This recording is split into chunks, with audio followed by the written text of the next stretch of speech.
Before we begin this magical tale, I need your help one final time.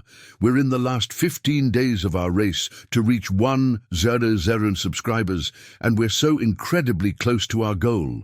When we hit that milestone, we unlock the financial support that allows us to keep creating these transformative stories you love. If you've enjoyed our tales of magic, redemption, and unexpected connections, please subscribe right now. Click that button, share this video with everyone in your life who loves fantasy and emotional journeys, and leave a comment telling us which of our stories has touched you most. Your subscription isn't just a number, it's what keeps this channel alive. We're racing against time, 15 days, 1,000 subscribers, and we need you to help us cross the finish line. Subscribe now, and let's make this happen together. Now, let's dive into today's enchanting story. Lyra Ashenvale had exactly 3 silver coins to her name, a worn traveling cloak, and absolutely nowhere to go. At 25 years old, she had lost everything in the span of 6 months. Her parents had died in a carriage accident, leaving behind debts that consumed their modest estate. Her betrothed, upon learning there would be no dowry, had broken their engagement and married someone else within a fortnight. Her friends, who had been plentiful when she was the merchant's daughter with prospects, had vanished like morning mist once her circumstances changed. She had been forced to sell everything, furniture, jewelry, clothes, even her mother's wedding ring, just to pay the creditors. What little remained after settling the debts was barely enough to survive a month, let alone build a new life. So when Lyra saw the notice posted in the town square of Millbrook Village, she stopped to read it, despite having no real hope it would offer a solution. Property auction, by order of the Crown. The following properties are available for purchase. The list included several farms, a few shops in various states of disrepair, and at the very bottom, almost as an afterthought, Starwatch Tower, ancient structure on the northern border, significant structural damage, isolated location, no services, no roads. Buyer assumes all liability, minimum bid. 1 silver coin, 1 silver coin for an entire tower. Lyra read it 3 times to make sure she understood correctly. Properties never sold for that little, even ruins. There had to be something terribly wrong with it. Probably cursed. Definitely dangerous. Certainly not a place where a young woman alone could possibly survive. But it was a roof over her head for the price of a single coin, which would leave her 2 coins for supplies. And she had learned in the past 6 months that sometimes the only choice available was the impossible one. The auction was held that afternoon in the village hall. Lyra sat in the back, clutching her 3 silver coins in a cloth purse, watching as the other properties were bid on by farmers, merchants, and minor nobles. The prices climbed quickly, far beyond anything she could afford. Finally, the auctioneer reached the last item on his list. "And finally, we have Starwatch Tower," he announced with noticeably less enthusiasm than he'd shown for the other properties. Located approximately 15 miles north of Millbrook, on the edge of the Whispering Woods. The structure dates back to the Old Kingdom, at least 500 years old. It's been abandoned for the past century. The Crown has deemed it unusable for military purposes due to extensive damage. Minimum bid is 1 silver coin. Do I have any interest? Silence. People looked at each other, smirking, clearly thinking the same thing. Who would be foolish enough to buy a crumbling ruin in the middle of nowhere? Lyra raised her hand. 1 silver coin. The auctioneer looked surprised to have any bid at all. "We have 1 silver coin," from the young lady in the back. "Do I hear 2? More silence. A few people turned to look at Lyra with expressions ranging from pity to amusement. The girl who had lost everything was now buying a worthless ruin. How pathetic.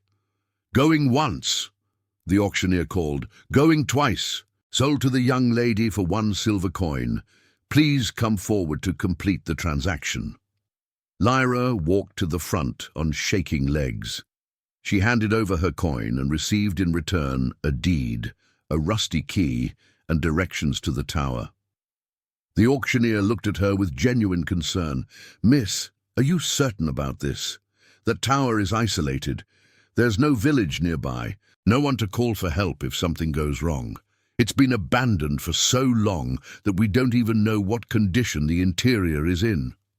"I understand," Lyra said quietly, "but it is what I can afford, and I need somewhere to live. I will manage." The auctioneer's expression suggested he thought she wouldn't manage at all, but he had done his duty by warning her. "Best of luck to you, then. You'll need it."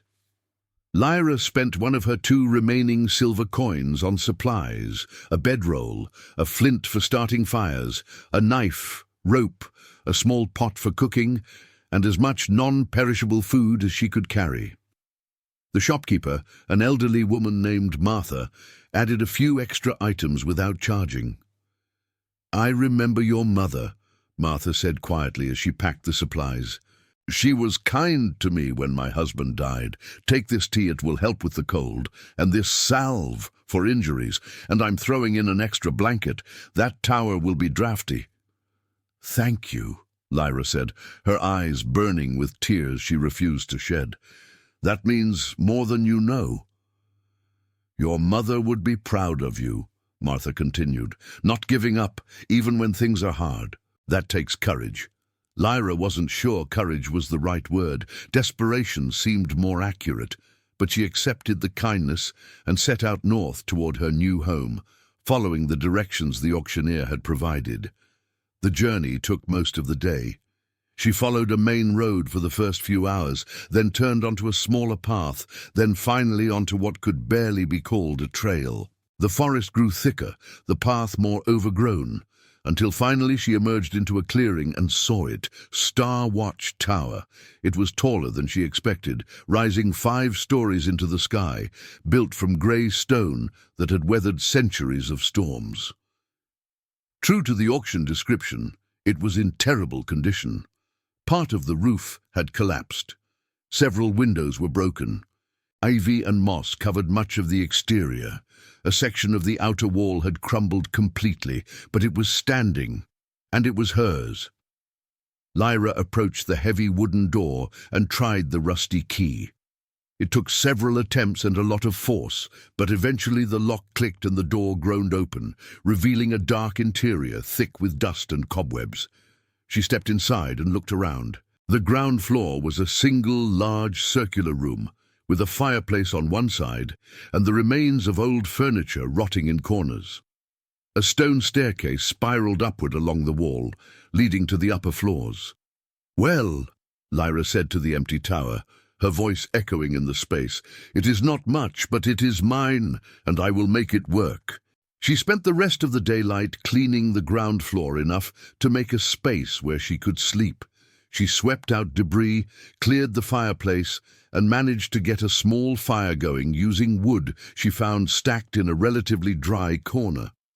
As darkness fell, she ate a cold meal of bread and cheese, wrapped herself in her blankets near the fire, and tried to ignore how alone she felt. She was just drifting off to sleep when she heard it, a sound from above, footsteps or something like them, moving across the floor on the level above her. Lyra's eyes flew open. The tower was supposed to be abandoned. She sat up slowly, her heart pounding. The sound came again, definitely footsteps, measured and deliberate. She grabbed her knife, which was not much of a weapon, but better than nothing, and called out, "Hello, is someone there?" The footsteps stopped. Lyra waited, her grip tight on the knife, every muscle tense. After a long moment of silence, she called again, "I am the new owner of this tower. I purchased it legally. If you are here, please show yourself." More silence. Then, incredibly, a voice responded. It was neither male nor female, but something in between, melodious and ancient and carrying power that made the air itself seem to vibrate. "You purchased this tower? For what price?" "1 silver coin," Lyra answered, her voice trembling slightly. "At the Crown's auction this afternoon." A sound that might have been laughter echoed from above.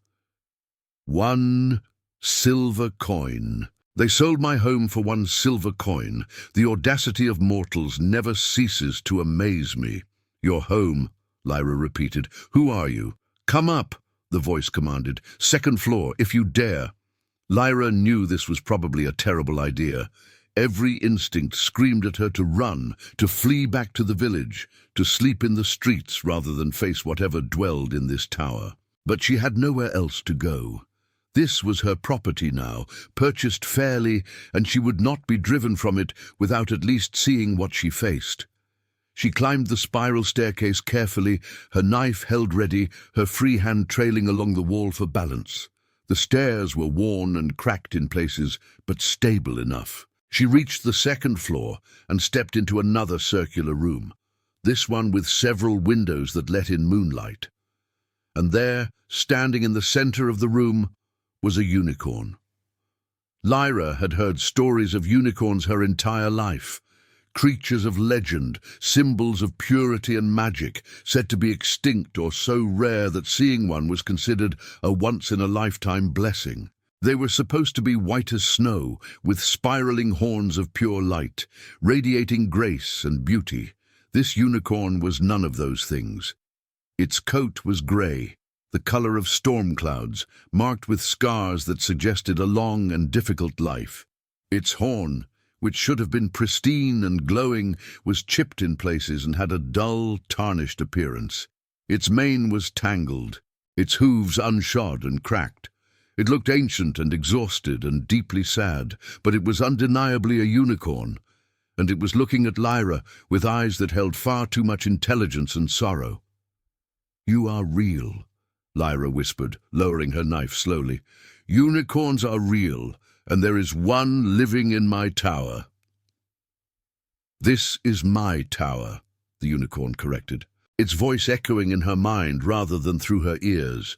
"I have lived here for 300 years. The fact that some foolish humans declared it abandoned and sold it to you changes nothing. This is my home." "I did not know," Lyra said quickly. "The auction notice made no mention of a unicorn living here. If I had known, You would what?" the unicorn interrupted. "Not purchased it. Where would you have gone instead?" Lyra fell silent. The unicorn tilted its head, studying her. "I watched you arrive," it continued. "I saw you carrying your meager possessions, saw how you looked at this ruin as if it were a palace. You have nowhere else to go, do you?" "No," Lyra admitted quietly. "I do not. I lost everything. This tower, broken as it is all I could afford." "Then we are both displaced," the unicorn said. "You from your former life, I from the respect I once commanded. How fitting that the crown would sell us to each other for 1 silver coin." "I am sorry," Lyra said. "I did not mean to intrude on your home, but I have nowhere else to go. Perhaps we could share the tower. I will stay on the ground floor and not disturb you. I will hunt my own food and not take anything that is yours. I just need shelter, please." The unicorn was quiet for a long moment, its ancient eyes assessing her. Finally, it spoke again. "What is your name, girl who purchases ruins for pennies?" "Lyra Ashenvale." "I am called Silverlight, though that name fits me poorly now. I was once the guardian of the royal family, Lyra Ashenvale. I protected their bloodline for 200 years, granted them blessings, ensured their heirs were born healthy, and their rule was just. But the current king, in his greed and arrogance, declared unicorns to be nothing but myth and legend. He said we were stories to amuse children, not real beings worthy of respect. So I left the palace and came here, to this abandoned tower, and I have lived in isolation ever since. That was 100 years ago." Silverlight moved to one of the windows and looked out at the moonlit forest. "I am old, Lyra Ashenvale, so very old, and I am tired of being forgotten, tired of existing in a world that no longer believes in what I am. I thought when the Crown sold this tower that perhaps someone would come who would see me, who would acknowledge my existence. And here you are. I see you, Lyra said softly. I acknowledge you. You are real and magnificent, and I am honored to meet you, even if the circumstances are strange. Silverlight turned back to look at her. You do not fear me. Should I? Lyra asked. Most humans do. Unicorns are powerful creatures. We could kill with a thought if we chose. But you stand there with a knife you would not know how to use effectively, speaking to me as if I were simply another person sharing space. Why? Lyra considered the question. Because you have been alone for 100 years, just as I have felt alone for the past 6 months. Because this tower is your home and I am an intruder, yet you have not driven me away. Because you look as lost and displaced as I feel. Fear seems beside the point when faced with someone who understands loneliness. Something shifted in Silverlight's expression. The ancient sadness softened slightly, replaced by something that might have been surprise or perhaps the beginning of respect. You may stay, Silverlight said. Use the ground floor as you wish. Do not disturb the upper floors. They are mine. Hunt if you must, but do not harm the animals unnecessarily. This forest is under my protection, and I will know if you abuse it. Do we have an accord? We do, Lyra said, relief flooding through her. Thank you, Silverlight. I will not make you regret this kindness. We shall see, the unicorn said, but its tone was less stern than before. Now go, get some sleep. Morning will come quickly, and you have much work to do if you intend to make this ruin habitable. Lyra descended the stairs and returned to her small camp by the fireplace. She lay down, pulled the blankets around herself, and stared up at the dark ceiling. She was sharing a tower with a unicorn, a real, living unicorn who spoke in her mind and had lived for centuries. It was impossible and terrifying and wonderful all at once. She fell asleep, smiling for the first time in months. The next morning, Lyra woke to find a gift waiting by the fireplace. A bundle of herbs she did not recognize, tied with a silver thread. She heard Silverlight's voice in her mind. Those herbs will help purify water and can be brewed into tea that prevents illness. The stream 1/2 mile east has the cleanest water in the area. You will need to fetch it daily. Thank you, Lyra said to the empty air, hoping the unicorn could hear her. You are welcome. And Lyra, I do not regret the kindness. Yet. Over the following weeks, Lyra worked tirelessly to make the tower livable. She repaired the door, patched holes in the walls using mud and stones, cleared away years of accumulated debris. The ground floor slowly transformed from a dusty ruin into a humble but functional living space. She established a routine: wake at dawn, fetch water from the stream, tend the fire, repair something in the tower, hunt or forage for food, prepare meals, and sleep near the fire as the nights grew colder. And every day she found small gifts from Silverlight, sometimes herbs for cooking or medicine, sometimes information about which plants were edible and which were poisonous. Once, a beautiful piece of driftwood that would burn slowly and provide long-lasting warmth. The unicorn never appeared during the day, but at night Lyra would sometimes hear hoofsteps on the floor above, and occasionally Silverlight's voice would echo in her mind, making dry observations about her efforts or offering advice on how to improve her repairs. You are doing it wrong, Silverlight said one evening as Lyra tried to patch a particularly stubborn leak in the roof. The stones need to overlap, not sit flush against each other, otherwise the water will still seep through. Lyra adjusted her work according to the instruction, and the leak stopped. Thank you. How did you know that? I have watched this tower age for 300 years, Silverlight replied. I have seen it repaired dozens of times by various occupants. You learn things when you pay attention for long enough. Were there many people who lived here before? Lyra asked, curious. Several. A hermit who stayed for 20 years. A family of refugees who remained for 5 before moving on. A scholar who studied the stars from the upper windows for a decade. All gone now, dead or departed. I remain. There was such loneliness in those words that Lyra's heart ached. You must have been very alone after they all left. I chose solitude, Silverlight said. But there was less conviction in the statement than there might have been. Mortals die or leave. It is easier not to form attachments. Is it? Lyra asked softly. Easier, I mean. Or just less painful at the end. Silverlight did not answer, and Lyra did not press. 3 months after Lyra moved into Starwatch Tower, she found Silverlight on the ground floor for the first time. She had gone out to hunt. She was getting better with the bow she had fashioned from flexible wood, and returned to find the unicorn standing near the fireplace, examining the improvements Lyra had made to the space. You have done well, Silverlight observed. This room is more livable now than it has been in a century. Thank you, Lyra said, setting down the rabbit she had caught. I have been fortunate in my hunting today. Would you like to stay while I prepare dinner? I could cook enough for both of us. Unicorns do not eat meat, Silverlight said. I know, but I forage some vegetables and have grain from the village. I could make a stew with those portions separate if you would like. Silverlight was quiet, clearly debating internally. Finally, I suppose I could stay for a short while. It was the first of many shared meals. Silverlight began appearing more frequently, at first just for dinner, then sometimes in the afternoons when Lyra was working on repairs. The unicorn would offer advice or simply keep her company, its presence gradually becoming a natural part of Lyra's routine.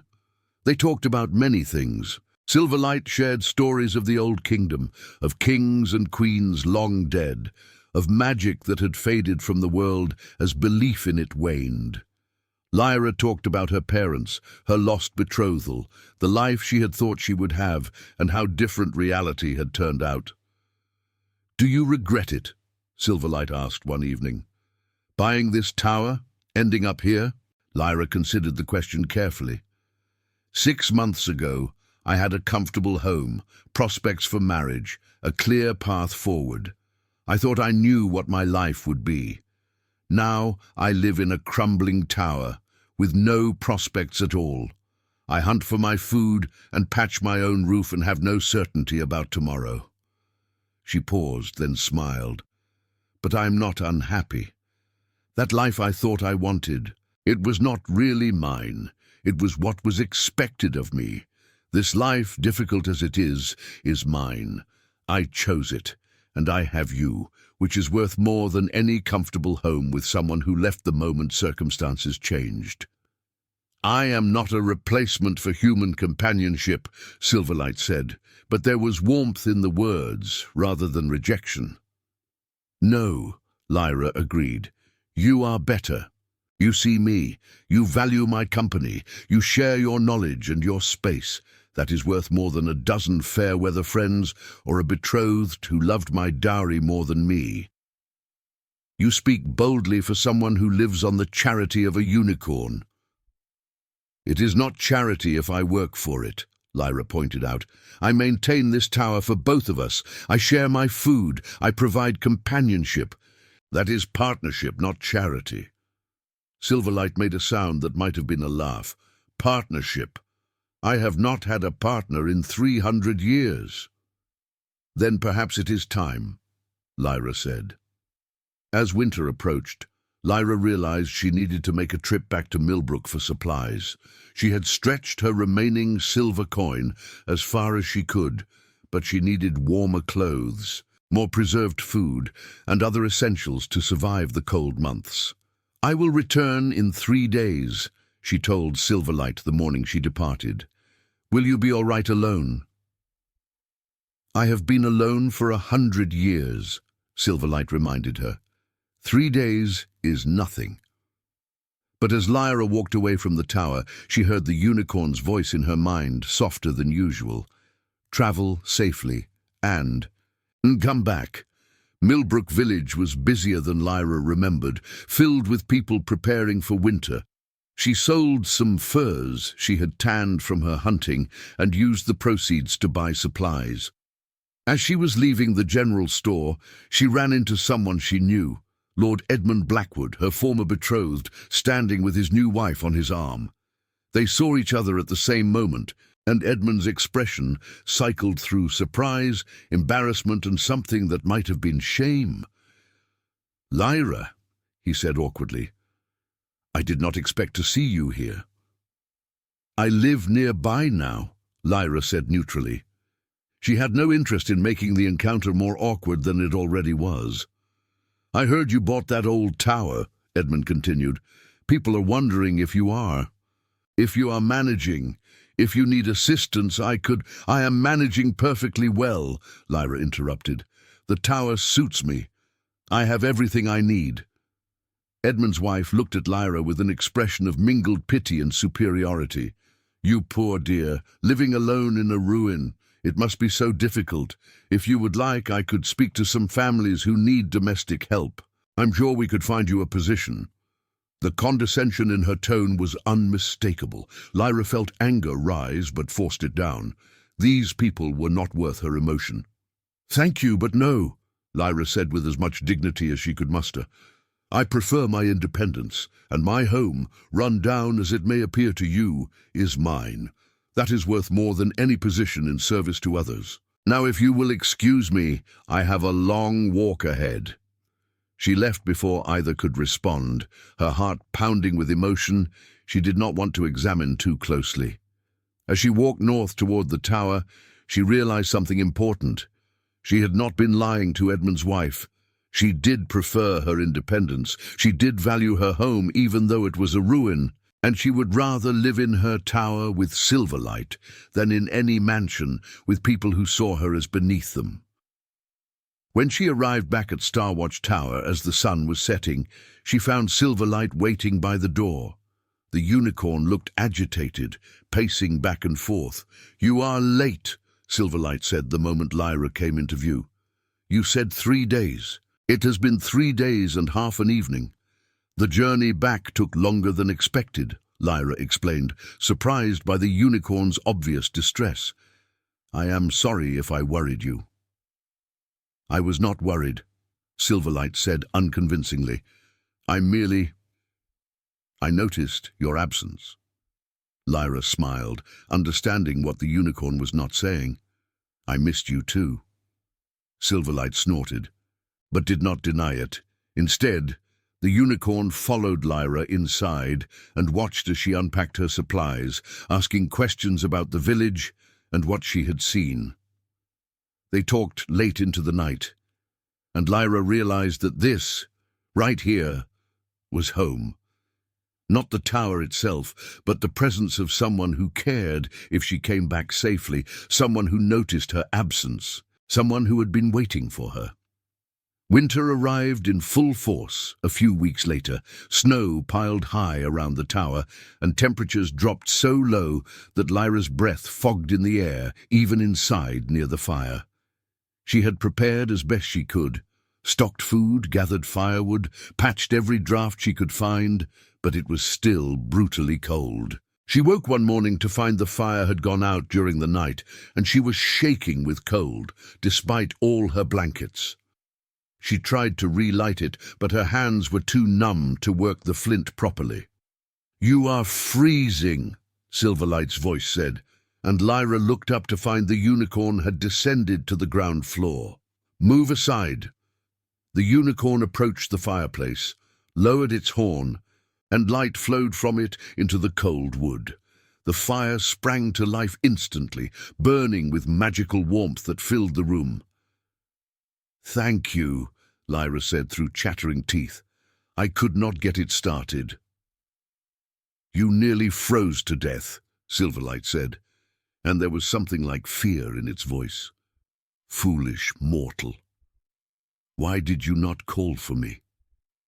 "I did not want to disturb you," Lyra said. "Disturb me?"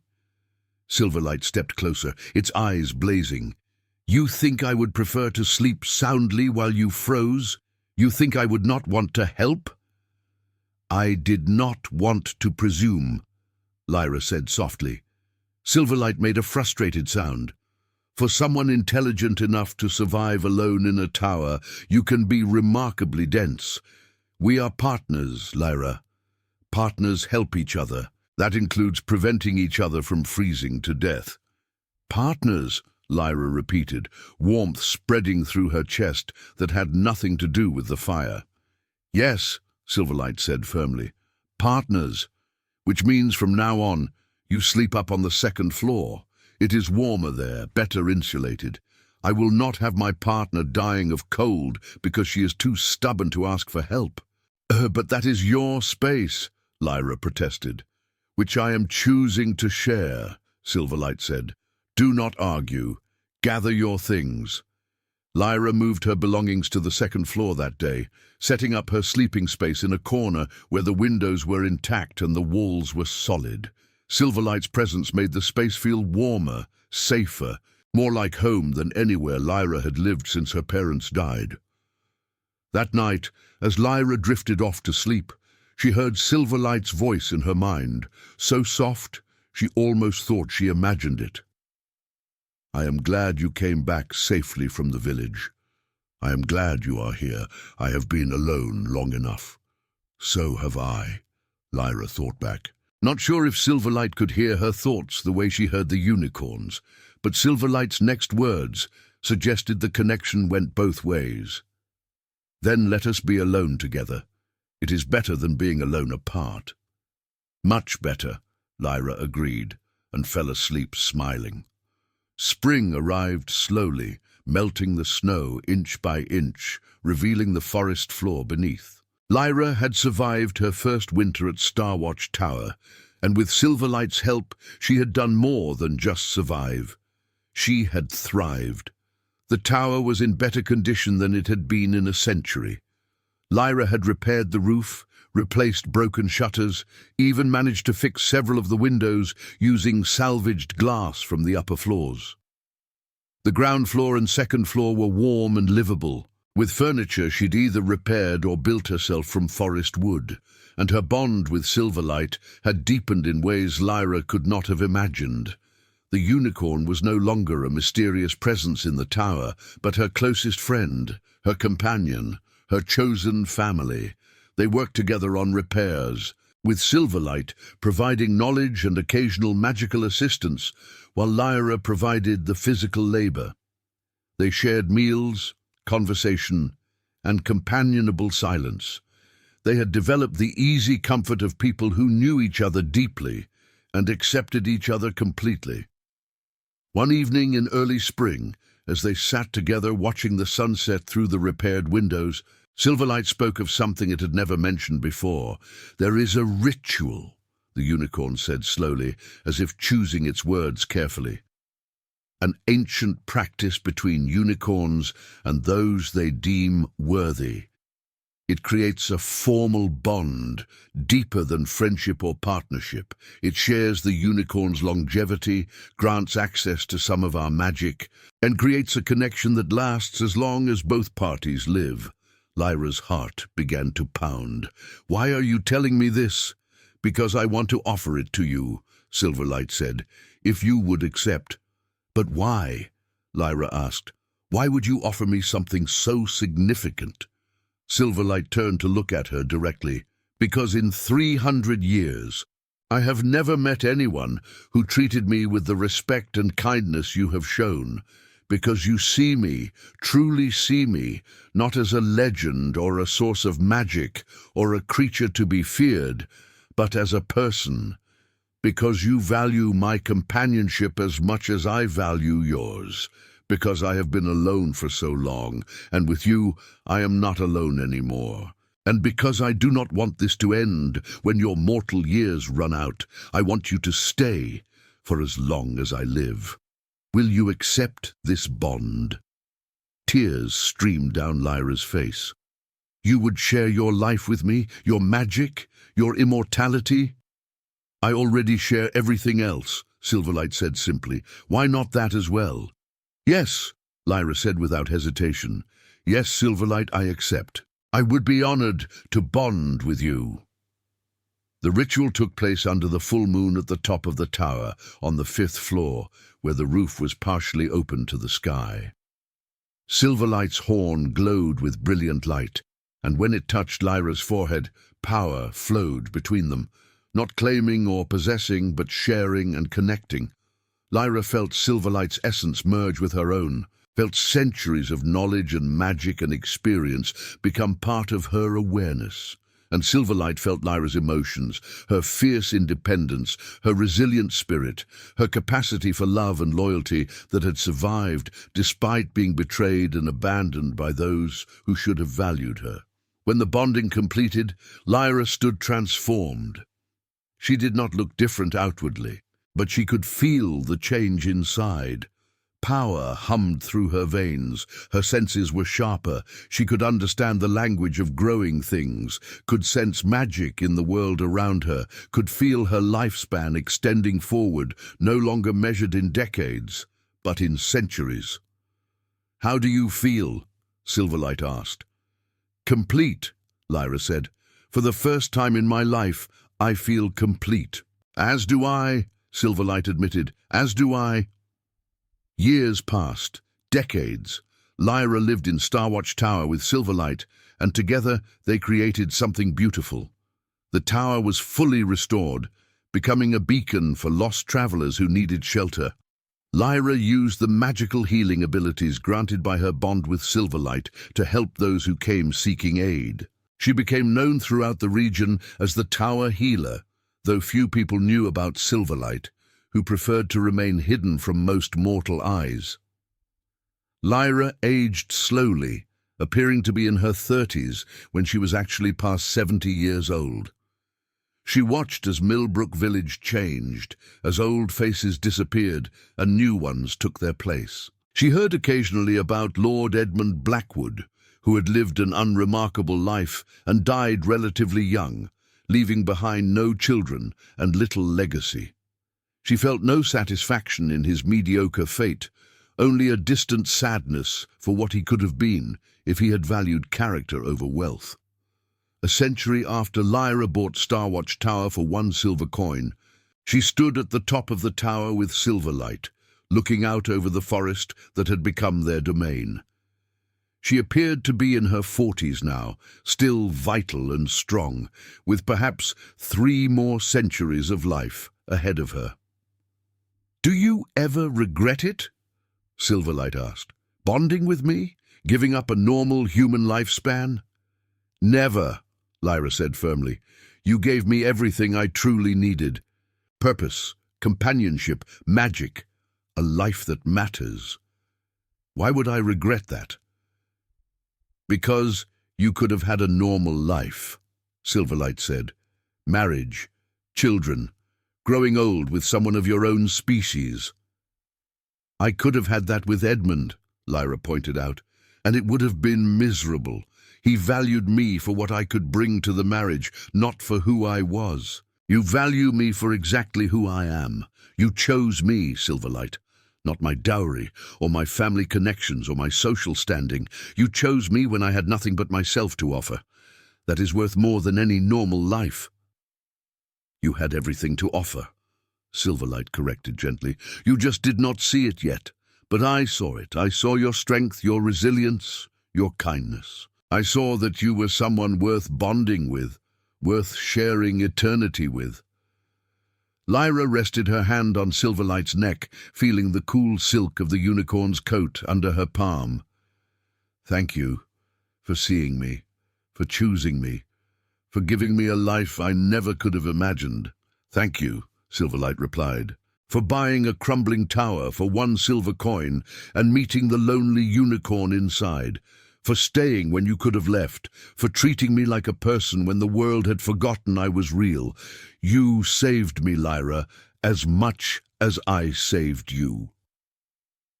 They stood together as the sun set, 2 beings who had been lost and alone, who had found each other in the most unlikely of circumstances, who had chosen to build a life together that transcended their original limitations, because sometimes the best things in life cost only a single coin.